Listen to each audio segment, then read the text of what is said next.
अब हम आते हैं हमारे 22वें क्वेश्चन पे। ये क्वेश्चन भी किसका है? ज्योग्राफी का है, और ज्योग्राफी के अंदर भी किसमें? क्लाइमेट चेंज में। इस बार उसने क्या पूछा है? Different layers of climate.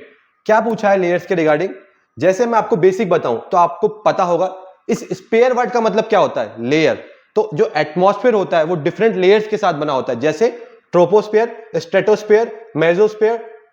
ये ट्रोपोस्फेयर वापस नहीं होगा, और क्या होगा यहाँ पे? एक्सोस्फेयर। यहाँ पे आपका क्या होगा? थर्मोस्फेयर। यहाँ पे प्रिंटिंग स्टेट है टेक्निकल टीम से, यहाँ पे क्या होगा हमारा? थर्मोस्फेयर। अब क्वेश्चन कहां से हमारा आ रहा है? ट्रोपोस्फेयर से आ रहा है। और क्या पूछ रहा है? चलिए देखते हैं।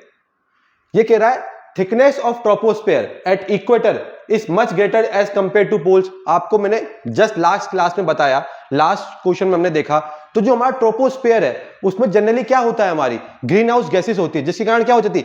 थिकनेस वहां पे इंक्रीज हो जाती है। वहीं अगर हम पोल्स की बात करें तो वहां पे जो ग्रीन हाउस गैसेस होती है वो जनरली क्या होती है? कम होती है। क्योंकि ट्रोपोस्फेयर के अंदर जो मेजर ग्रीन हाउस गैसेस का इमिशन है हमारी कौन करती है? इंडस्ट्रीज करती है। तो आपको मालूम चल गया स्टेटमेंट 1 सही है। ये क्वेश्चन सबसे इजी होते हैं। इसमें हमको क्या करना पड़ता है?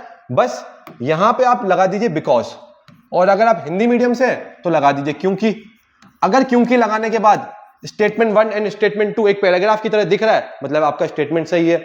At the equator heat is transported to great height by strong convection current. इसलिए तो हमको बादल दिखते हैं, क्योंकि हवाएं ऊपर जाती हैं और क्या बनाती हैं? बादल बनाती है। तो इस क्वेश्चन का हमारा आंसर क्या हो जाएगा? 1।